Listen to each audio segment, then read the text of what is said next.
Rishabh sir, ಮೊದಲನೇದಾಗಿ congratulations. ಒಂದು ದೊಡ್ಡ ಸಾಹಸ ಮತ್ತು ಸಾಧನೆ ಇದು. So first reaction sir. Thank you so much. ನಾನು ನಟನಾಗಿರ್ಬೋದು ಅಥವಾ ನಿರ್ದೇಶಕನಾಗಿರ್ಬೋದು, ಈ ಎಲ್ಲ ಯಶಸ್ಸು ನಮ್ಮ ಇಡೀ ತಂಡಕ್ಕೆ ಸಲ್ಲುತ್ತೆ. ಆಮೇಲೆ ಮೊದಲಿಂದನೂ ಹೇಳಿದ್ದೆ, ನಾನು ನಮ್ಮ ಈ ಕಾಂತಾರದ ಸಕ್ಸಸ್ಸನ್ನು ನಾನು ಅಪ್ಪು ಸರ್ಗಾಗ್ಬೋದು, ದೈವ ನರ್ತಕರು ಮತ್ತು ಅವರ ಕುಟುಂಬದವರಾಗ್ಬೋದು, ದೈವಕ್ಕೆ ನಾನು ಅರ್ಪಿಸಿದ್ದೆ. ಅದರ ಜೊತೆಗೆ ಕನ್ನಡ ಜನತೆಗೆ ಇಲ್ಲಿಯವರೆಗೆ ಇದು ಬರಲಿಕ್ಕೆ ನಿಜವಾಗ್ಲೂ ಕನ್ನಡ ಜನತೆಯ ಸಪೋರ್ಟ್ ಇವತ್ತರೆಗೆ ಬೆಂಬಲ ಕೊಟ್ಟಿರೋದು. ಆ್ಯಂಡ್ ನಮ್ಮ ಇಡೀ ತಂಡದ ಎಫರ್ಟ್, ಇಡೀ ಟೀಮ್ ಒಟ್ಟಿಗೆ ನಾವೆಲ್ಲರೂ ಒಟ್ಟಾರೆ ಸಿನಿಮಾವನ್ನು ಕಷ್ಟಪಟ್ಟು ಕೆಲಸ ಮಾಡ್ಕೊಂಡು ಬಂದು ಇವತ್ತು ಕೂಡ ಅದೇ ಟೀಮ್ ಜೊತೆಗೆ ನಾನು ವರ್ಕ್ ಮಾಡ್ತಾ ಇದ್ದೀನಿ. ಹಾಗಾಗಿ ಇಡೀ ತಂಡಕ್ಕೆ ನಾನು ಇದನ್ನು ಅರ್ಪಿಸ್ತೀನಿ. ಎಲ್ಲ ಏನಾರು ಅರ್ಪಿಸ್ಕೊಂಡು ಬಂದಿದ್ದೆ.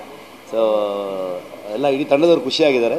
ಜೊತೆಗೆ ಹೊಂಬಾಳೆ ಫಿಲ್ಮ್ಸ್ ಒಂದು ಅದ್ಭುತವಾಗಿ KGF 2ಗೂ ಕೂಡ 2 ಪ್ರಶಸ್ತಿಗಳು ಬಂದಿದೆ.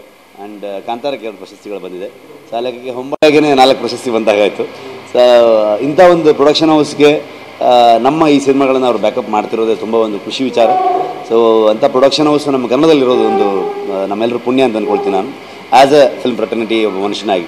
ಸೊ ಹಾಗಾಗಿ ಎಲ್ರಿಗೂ ಅಭಿನಂದನೆ ಆ್ಯಂಡ್ ಧನ್ಯವಾದ. ನಿಮ್ಮೆಲ್ಲರ ಆಸೆ, ಎಲ್ಲರದ್ದು ವಿಶ್ವಾಸಕ್ಕೆ ತುಂಬ ಜನ ಹೇಳ್ತಾ ಇದ್ರು, ಬಟ್ ಯಾವುದೇ ಕಾರಣಕ್ಕೂ ನಾವು ಒಂದು ಪ್ರಶಸ್ತಿಗೋಸ್ಕರನೋ ಅಥವಾ ಇನ್ನೊಂದು ಯಾವುದೋ ಒಂದು ಬೇರೆ ಬೇರೆ ರೀಸನ್ಗಳಿಗೆ ಸಿನಿಮಾ ಮಾಡೋದಕ್ಕಾಗಲ್ಲ.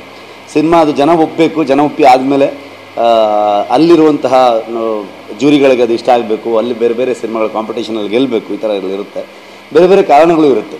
ಸೊ ಹಾಗಾಗಿ ಯಾವುದೇ ಎಕ್ಸ್ಪೆಕ್ಟೇಷನ್ ಇರಲಿಲ್ಲ. ಸೆಲೆಕ್ಷನ್ ಕಮಿಟಿಲಿ ಇದ್ದಂಥ ಎಲ್ಲ ಜೂರಿಗಳಿಗೆ ನ್ಯಾಷನಲ್ ಅವಾರ್ಡನ್ನ ಹ್ಯಾಂಡಲ್ ಮಾಡೋಂಥ ಪ್ರತಿಯೊಬ್ಬರಿಗೂ ನಾನು ಥ್ಯಾಂಕ್ಸ್ ಹೇಳೋದಕ್ಕೆ ಇಷ್ಟಪಡ್ತೀನಿ. Thank you so much.